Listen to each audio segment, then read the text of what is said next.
Did somebody say that Majabu Gospel is coming to the United States? Yes, Majabu Gospel is coming to America. Pour la toute première fois, Majabu Gospel aux États-Unis d'Amérique. On the 16th of January, it is happening in Portland, Maine. An amazing, life-changing and epic concert. Et le 23 janvier 2022, bien sûr, à Dallas, Texas. Je peux m'imaginer combien la gloire de Dieu sera présente. For 2022 is gonna be glorious. The whole Majabu Gospel team will be there. And we cannot wait to share this moment with you. Retenez ça très bien. Le 16 janvier 2022, nous sommes à Portland, Maine. Et le 23 janvier 2022, à Dallas, Texas. Invite a friend, save these 2 dates, because you don't want to miss it. And I hope to see you there. Soyez bénis.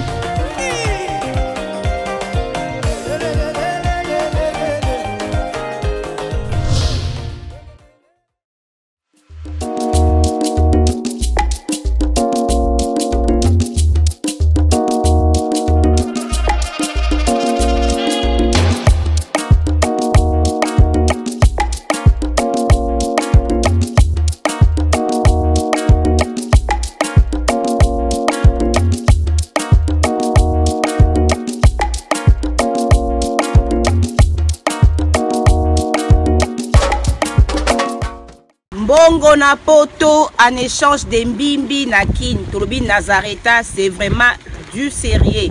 Donc Nazareta ils ont solo ya mbimbi la système mbongo wa shingom de toloba toujours mbongo wa shingom ezali ba mbongo auto négligeaka même un petit rien même un petit ya mukie okoki ko benga ndeko na yo Porsche aroya azui pona ko ba ko aider bandeko o bazana Kinshasa kuna poto servir bango mbimbi. Donc tozo banda à partir à $10 tilikolo obengi ndeko na yo aye azui na kini bako servi bandeko na yo mbimbi. Bonne année à tous. Tolobi na fête oyo ya fin de l'année. Toko papa ya fresh ngulu toko papa lisusu ntaba nangombe e Nazareta okwei batiki yo. Donc Nazareth tozela bino ebele bopesa biso confiance. Merci na ba oyo nyonso bapesi biso confiance même na ba pays étranger. Boya ebele vraiment Nazareth c'est Du Seigneur.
Histoire vraie. Lato la raconte. Merci beaucoup Nabido Nyostou. Bato Bolingara, histoire vraie. Ma meilleure fan du monde, balobi histoire vraie. Et zongi avec force. Mais bon, mais ça n'a mikolo, torobanda ko enregistré yango. Et puis torobanda ko diffusé yango. Ceux qui ont 8 ans, torozongi la nabiso ba live comme d'habitude. Mais tozoanan moi et là wana. Alors, naobanda na nous remercier Batunios tout au bolingara histoire vraie au peu soutenir ngai histoire na biso lelo bande konanga ezali solo moko ya pasi mingi et ndeko na biso a mwasi aza na 29 ans d'âge. Alors libala na ezo kene na kokufa aza na besoin ya lisungi na biso biso bandeko to edara batu o ba ela biso ba histoire vraie précisément nga maman Sarah na équipe na nga mobimba na ba meilleur fan na ngai to meka ko sunga e to pesa e solution na bato yo pe ba participera na ba commentaire pour na ko pesa ba idée na bango. Alors avant la banda na pesa merci na sol ya bambemba la fille à papa na pesi ombote merci beaucoup na Fatou Dukanti un grand merci na mama pasa ya moto na moni bongo Ozia Masamba je te salue na pesi mbote na général KS un grand merci na Makia la Kumba un grand merci na bandeko nyonso o bolinganga vraiment na ba commentaire na tangi ba kombo na bino te bokolim sanga na kebongo na ngambo président bébé respect na yo mon président papa Eddie MK je te salue depuis les États-Unis avec notre maman un grand merci lisusu na maman Mokondi maman pasteur maman Nana Moussibou maman Nathalie un grand merci à toi. Un grand merci na Sela Kikela, un grand merci na Rose Bonga, merci beaucoup na Pamela Kabea Wetu et puis je bakal la maman Mondele. Un grand merci à toi na évité tu viens quand à Kinshasa. Un grand merci lisusu na Sarah Abouele, Eliezer Kanou, na pesibino ba bisou ebele na linga bino nyonso tout ba meilleur fan du monde, ba fano ba finga raté. Ba fano ata ba ofinga nga ba répondre raté na ba commentaire je vous salue na linga bino énormément parce que tu auras toujours même moral na ba éducation na biso malamu tozwa na ba famille. Alors merci beaucoup pe na ngambo ya ba sponsor na biso Majabu Gospel Aziro Fondation Saratola pourquoi pas na J Magique Adassa tozwa komona bongo pe boutique Saratola eko circuler wana na ba publicité hein Ferdinand Bochwale na epte soki lobby Romero Sunga biso vraiment au la biso en na bande passante et ça l'aura déjà apparemment na bande passante. Ah ok merci. En tout cas, merci na ba sponsor na biso wana nyonso, merci na Gam Molato, en tout cas merci na Cité SPLC na Nata Kaza, un grand merci penaye. Merci beaucoup na bandeko nyonso o bolingaka ngai, papa tadi ngala pa na pesi mbote de loin, un grand merci na Tata Po FAP4 ma grande sœur chérie, hein, na pesi mbote depuis les États-Unis, la femme de quelqu'un. La femme de mon beau-frère. Papa Laurent, je te salue. Un grand merci Lissousou, à maman Gina Amatou Motema, à papa Aaron Amatou, le prince de Dubaï, Babili Banga Sovezate Amatou. Taka Saratola. Donc merci beaucoup na Jenny Beta Industriel. Moi c'est à Pembe, moi c'est à Orange. Namoni Bongo, le président Charles Tambo, je te salue.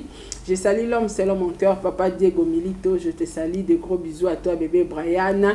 Merci, na réalisation, na Sima Caméra, toza na bon délivre, bon c'est qui, je te salue. Pourquoi pas, na un Américain perdu au Congo, Ferdinand Bochwa, Lekuna, na montage. Un grand merci à toi aussi. Un grand merci à toute l'équipe qui accompagnera Saratola. Et puis, na Bino Bato, Golingara chaîne, na biso, na babone, na biso. Alors, toko tanakata histoire na biso bandeko nanga. Toko sala effort ya olukela ndeko na biso kombo toko pesa e kombo ya Laetitia. Laetitia. Alors, Laetitia a 29 ans d'âge. Laetitia azala ko vivre na garçon mo na Kinshasa awa. Alors, garçon ana nde zala kaka garçon mo akitoko ya pembe mikolo ba fi balinga ba garçon pembe. Mais lingara mingi ozara kitoko koleka jona yo esala bien kolinga toza mobali no zara kitoko makasi koleka yo eza ba problème à venir eza bongo te président bébé. Alors ndeko na biso moi si Laetitia âgée de 29 ans azako vivre na petite amie na emoko. Alors garçon ana zaki mobulu makasi na famille ya ndeko na biso moi si famille ba Laetitia bazaki vraiment resepela na relation wana te. Alors, basala ke fort ya rokabola na mobali na wana pour que ye patikala continue vie na na ndenge na ye mais ebande ka ko simba te. Une fois na rotambola na biso bana basi ndengo to tambola ka bandeko ake ko kutana na relation na papa moko quand je parle de papa aza plus âgé hein ako ko botaye to loba âge na été mais aza papa wana to pesa ta kombo a JP papa Jean-Pierre pour papa mingi ba komona ya ba Jean-Pierre. Aninga mabete. Alors akekutana na papa wana zaki na moi le chocho.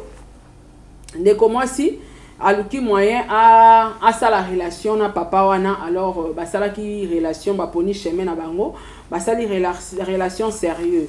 Alors na kati ya relation na bango papa wana tali kaka oza mwana batu na ko vanda na ona kimakangu te. Zemi pe yakate, zemi pe eye. Et oza malamu mingi na bima na famille na bino na bala yo officiellement pour que to komanda kuma po na zongi na ngape makokite. Alors, papa, on a donné papa penza exagéré, mais à moi plus âgé, déjà moi 20 ans d'écart na kati, c'est de trop. Donc, papa, on a donné 40 quelques d'âge, et puis la petite a 29 ans d'âge. Alors, bah continuer la relation na bango. Ti zemeya kate bande konanga zemeye koya. Tango zemeye koya, de commencer à solo na famille na bango.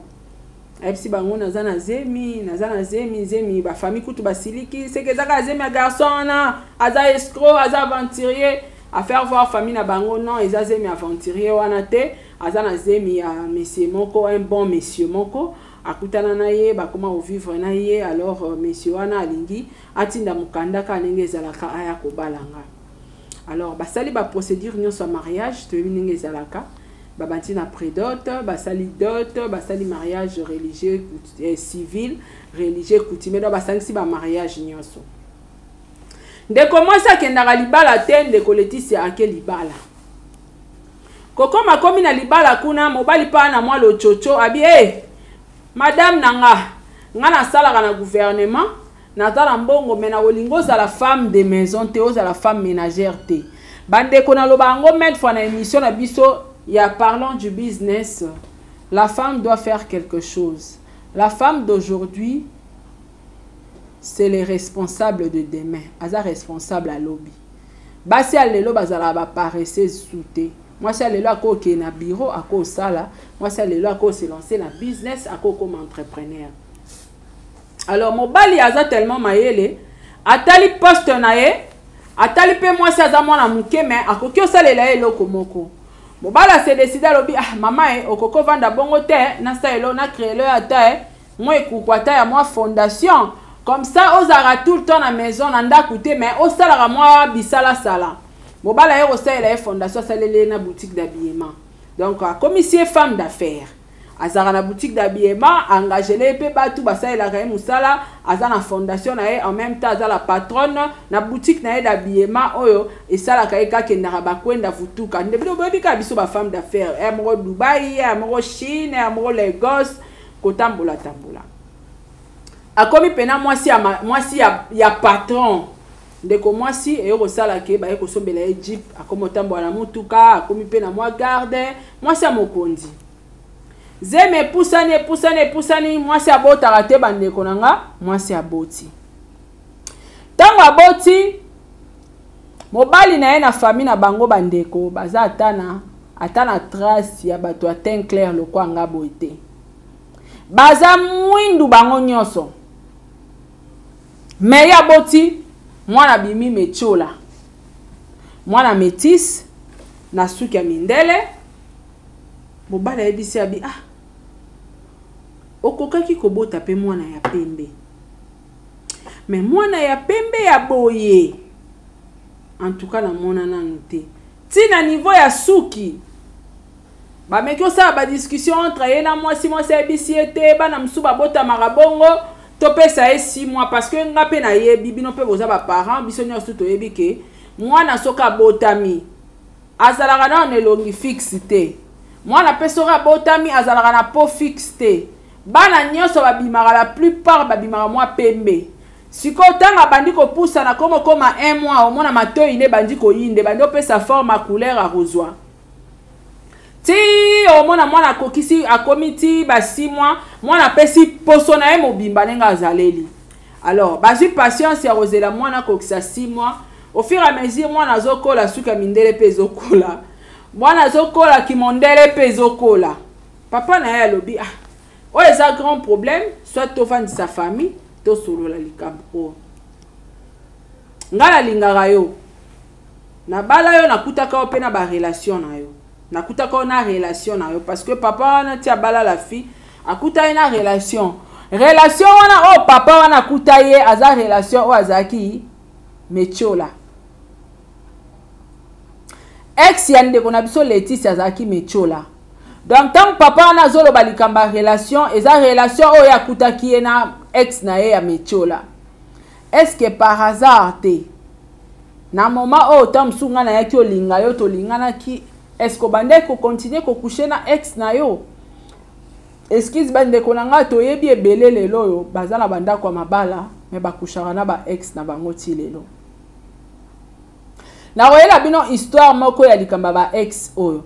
Ngana loba ngo chaque fois mutu soki bokabwani nanu bien te. Ko welisa ko s'engager na relation mususu te. Parce que muto yo lingaka mingi ex wana akobenga wana telefone bobongisa. Orobosa na ko s'engager ki de na relation mususu. Okendo kutana na ex wana e ayebi point faible na yo. Okokwea. Ndo mona rabato belé lelo marié mazo continuer ko coucher na ex na ye. Marié mabi marape na ex na ye. Marié mena kati ndaka libala bana nyoso azobota bota na ex na ye. Ba réalité est belé na ba couple. Alors papa na le cas grand monsieur avant de 6 mois si na ye avant de talisa ye avant de signaler ba famille yebisanga peut-être na ba moment wana to mususu zaki assurer te kenga na koko bala yo obandaka ko coucher na ex na yo moi c'est bisie te zemieza ya ex te zemieza la ka ya yo esali epesi moi trouble na kati ya bolingo. Mais le cas mobala banda ko linga moi si mingi accepter quand même. Mais pona soni wana mobali ya omona ke mwana o azaya yeta bia okokoboko la mwana te. Bazui mwana bandeko nanga batindi aki ovana na famille ya mwasi. Donc pour mwana vana na famille ya mwasi elingi koloba ete bazwa ki procédure ya kosolola tout le deux familles. Basolola ki to mobala solola ki na famille ya mwasi na yeke non mwana o azaya ngate aza mwana ya ex na ye. Alors nanda kunanga moya vande zate to bando zoya en charge mais afana na maboko ya mama. Batiki mwana komo vanda pa mama ya Laetitia. Mwana kokisi 2 ans d'âge. Mama ekomi siko ko gêné ye ke mwana vanda ka côté mususu ye pa vanda ka côté mususu. Papa proposé à lobby si c'est le cas to ça la test ya ADN bande konanga makambo eza na mokili oyo hein. Mwana senga kia na mokilité mais lolo mwana komi sujet ya mokeri. Papa sengi basa la test ya ADN babi malibanda ya mboka bakini ko sala test ya ADN. Alors et ça là mwana ti ba matata e bendi bango ba matata en fait mobala yo mona ke chou ezate peut-être moi ça zobo yebi c'est vérité mais vérité quand même ngaloka na yebi to vanda kaka. Papa e kontima mwana wana mukie ya mundele. Donc papa mwindu mama mwindu mwana mundele. Bakome vanda ensemble babongisi bana bango. Bandeko mwana kokisi 4 ans avant d'être trop à l'aise, aza bien na papa na ye donc sans trace en fait va trouver quand même solution au problème ango. Kola mukamuko mususu bandeko nanga mwana mwasi o Laetitia akotaki na toilette. Kokota koti na toilette histoire o mutapesi biso eza papa hein? Papa oyo aza victime da pesi biso histoire. Ndeko na bisa mwasi Laetitia akotaki na toilette ko sokola atiki téléphone na ye na mesa ezalaka pe na code te e banda ko sonner. Et sonner muta yambi te après ekotinda message. Mon amour tu es où? Nazo benga yo ozo yamba te. Nangi na yeba état de santé ya mwana nanga aza ndenge nini. Bandeko sala sikoyo yode papa yode kolo mwasi message sikoyo ya ndenge wana ekoti na telefone ya mwasi mobala talabi mwasi nanga pa azaka na code te numéro yango pe ebimi inconnu eza pe numéro ya Kinshasa te eza numéro ya France. Sikoyo mwasi nanga pe non na mema e France te azui likangu na France na ba WhatsApp na ba Facebook mwasi nanga sa la Facebook te même la téléphone ya la fille et na babenga ngoni ezala na Facebook te donc ba supprimer Facebook azala ka na WhatsApp. Est-ce que comment ça la ba Facebook ya kobatama papa lokaza mayele abi non nazwa ka numéro o na copier loka na oke musala toza tongo na oke ni ko bengelela ye na musala na yeba aza nani asobenga mwasi na ngapona nini tellement za mukola talika message yango bon aboyi pe kotuna ye papa ke musala tanga ke musala akomi kuna a composer sko numéro wana abandi ko benga ngo garçon moka yambi eza nani na moni appel na ola tongo ozobenga mwasi nanga oza nani ye patuni papa na yo poza nani papa na ebisie naza mwasi mobali ya Leticia boy appel na yo kotaki na tongo na téléphone na ye okomeli ye mon amour nazobenga ozo yambanga te na ngina ye ba état de santé ya mwana nanga asandengeni alors na ngina ye ba yo uza nani garçon wana bandi kofinga papa wana na téléphone afingi papa wana en fait garçon ngo paza na Kinshasa ta na poto afingi papa wana afingi papa wana akateli papa wana téléphone parce que ça qui appelle normal et rendre papa triste akoki au travail te azongi na ndako aki osolana mwasi na ye mama vanda na tuna ko likamba mwana oyo oyebisanga mwana za boye aza yanga malgré to boti mwana pembe na boya ko stresser mwana okendo salisa ye ba test ya ADN na tongo ya lelo tala numéro o ebenga kio ekomela kio message ce qui peut effacer ou pas je veux savoir sur cette numéro eza ya nani bande commence à comme beta monako na yebi ete mususu asala kerere mususu mabala bino nga na uti ko benga ye na soli na ye tala ba réponse à répondre nga en même temps na tchaki enregistrement na téléphone nga yoka conversation peut-être ko yeba voix oyo ta mususu zo bosana moi si awanga niti na suka alobi ayebi butabenga kite dans ce cas papa wana ebisi alobi soko lobalanga muto abengi na téléphone te kanga bisaka na yo na mwana bokende pa na bino ngana koya pa na bino kosola na ba parents na yo to luka solution to yeba mobali o azanani apparemment yenda za papa ya mwana o to boti to zala ina ndaku parce que zo luka yeba état de santé ya mwana effectivement mwana ngo pa uta ko bela récemment a uta sala ba fièvre donc c'est sûr yende papa mwana o yo zo bombela biso na famille na ngana famille na yo tozo luka to yeba papa ya mwana moi ça saleli qui jeune fille allez akangi moi quelques bilambana linga kanga wana tellement omoni moi si ça ebi mobala linga kemi ya commencer à pe makamnanko akangi bisaka kangi moi bilamba biloro na mike zaki wala akotisi la jeep ademani mutuka tishe bangwa kenaye mobali patikali ta mobala tikali abi présence d'esprit mo yelié lobi nango ako ke musala te présence d'esprit mo yelié enregistrer numéro na WhatsApp alors tant enregistrer numéro na WhatsApp ata la photo profil boye amoni photo ya ex ya fille wana garçon babana au vivre na fille wana il y a 4 ans passé nzoka garçon ngo akenda France akoma ovana na France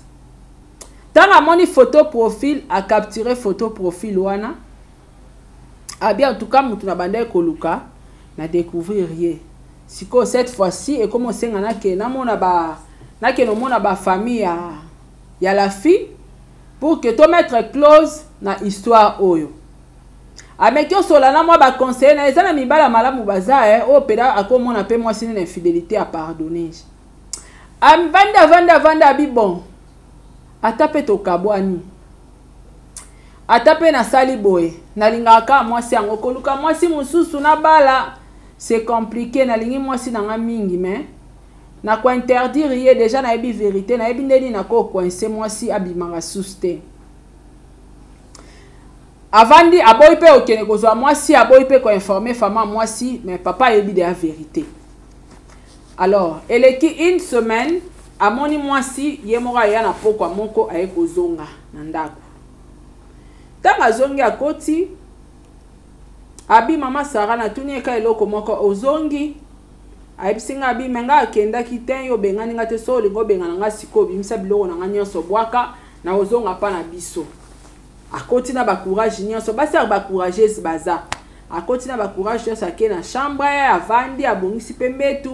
Alors ça fait déjà 2 semaines que tozana ndako moko mais nazo kokako nazo kokobosa na makambango na mutu te nalingi mwasi na nga mais na kokolongola image wana na mutu te mais na sa mutema nazo milobela pona vanda bien na mwasi na nga o nalingi il faut na longola image wana ke na kanga ke na numéro ya téléphone mobile moko aza na poto lokape mobile ngo aza na ye na Kinshasa te ba osala bolingo ya téléphone. Donc na luka moyen na privé bango ka contact soit na changer moi si numéro de téléphone na botolier na tchede ba interdiction ya ba sortie. Alors mobile eko se décider ya changer moi si numéro de téléphone. Bande ko volanda histoire. A changer moi si numéro de téléphone, a changer même na téléphone. A privé ye ba sortie moi ça bi ba susciter même na boutique na ye pour qu'il y ait des boutiques il faut pas qu'il y ait na mobile na ye. En tout cas a tcheye penda a coincé. Bande konata wana nyostu ya coincé moi si azalaki assuré na numéro ya sika oyo asombelaki moi si atilaki na téléphone. Papa kendara musala atiki moi si na ndaku soka zongi pa kutakane moi si na ndaku papa ebika déjà katie contact na ex na wana parce que za na basi mususu bazala na difficulté ya obosa na ba ex. Surtout so ba passera ba bon moment ensemble ne ba mususu balobara la celui qui a découvert l'embouchure du fleuve Congo ba Diego Kao. Babosa na bango na moi pasi. Dans la palmarès à histoire, il paraît les gars wana aza Diego Kao, yanne on a biso Laetitia. Alors papa le cas a plus âgé, aza na moins maturité, a sali pe effort ya roluka ko ramener ko matisa à niveau de compréhension na ye pour que azala bien à la fille. A changer ba numéro de téléphone a sali nyonso tout au mobile ko kai ko sala. Et là, quand il y a pesé qui est mouké, qui a mon avis que mobile en wazana na poto, donc ça sert à rien. Et puis ce qui moi c'est à botanaye, c'est parce que à koutara bango na relation. C'est sûr que na batawana, babanda ko coucher en même temps, a obimana ya obima pena les gars. Alors azaki na facilité en fait ya ko pardonner. Alors na confiance ba yo zong sabolingo na bango ndenge zalaki abimara sora ye akuti mwasi na ye, bande konangai mobile ka nenga kendaki na ye musala. Aebika ke babongisa na mwasi na ye akata ye en contact na mobile na ex na ye wana ya poto atala ipe par rapport à âge à mwasi azana mwana muke ye mo azokolisa ye amonika ke non mwasi na nga loka na privé ba téléphone na changer ba numéro eloko mabe ezate. Alors papa nenga kenda musala jour mususu abuti musala azonga ka avant ya zonga deux fois ba 17h azonga ki avant koko makomi akuta ipe mwasi na ye azaki na ndaku. Mais azaki na cuisine vraiment occupé abandai kolamba. Akuti mwasi na ya zolamba biloko oyo nano alamba na ndaku te pe biloko oyo ya liaka te. Mais mwasi alambi yango ya liaka ngo te na pe mwasi alamba biloko ngo te. Akuti abongisi ba mabakula propre penza. Ebisa lobi oh. Ozolamba biloko na ndako biso liaka te. Et puis na ba mabakula biloko ngo ezokende wapi? Moi c'est bisioté camarade nanga nyo mutazo bela na olambele kutu batinda azotinda mutaya kozwa biloko ekende na hôpital yango moi na olambela bon mobile patali ba camarade moi sinanga eza nango problème te mobile akoti na chambre a se changer kokota koti na chambre a se changer boye akuti téléphone à moi sina e appel vidéo ezo sonner na WhatsApp appel vidéo. Bande ko boko excuse biso ndenge batie photo parce que toza ki moi problème muke na technique alors et c'est qui ka aussi c'est la bino histoire. Alors tango a cliquer a yambi na appel vidéo numéro à France atala boye mbunzu na ex ya mwasi na ye na numéro ya sika bande konanga o likambolo kita grave likambolo comme compliqué. Tango a yambi amoni e aibisi abi toi encore yo lisusu na numéro oyo mobali wana poto azoyebise passe-moi ma femme.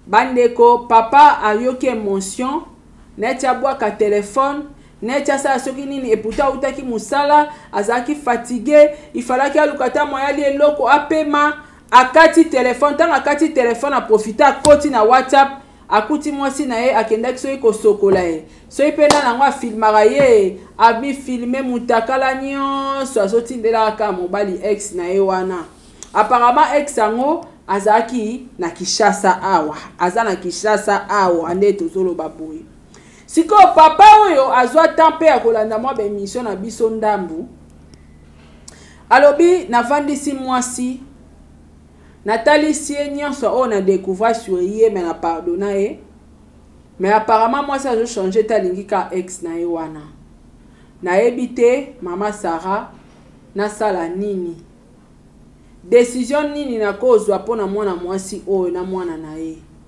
apparemment aza na bolingo ya mobali na ye oyo il paraît mobali na ye wana kenda poto ba période wana ka air bakabwana na ye bakabwana kutu te donc en même temps a vivre na ex na ye akutani na papa oyo azobima na papa oyo na ex na ye donc papa oyo azalaki ka alora mpona lochocho zeme yaka te zeme ye nzoka zemi wana ezalaki ya ex na ye tanga tie zemi makambo esimbaka te esimbi aye okende poto atiki la fille na zemi donc tant nyonso mwana mwasi wana avanda na ndaka libala abimaka mpe na garçon wana pa utaka poto ayaka bakutanaka na ye basalaka babolingo alors naza na kati ya danger mama Sarah bakoboma nga mwasi na mobali wana bakotyela nga mpe poison me nalingi mwasi na nga mingi nasala nini conseil nini okopesa ngai nayebisi ye papa na réfléchir nazopesa histoire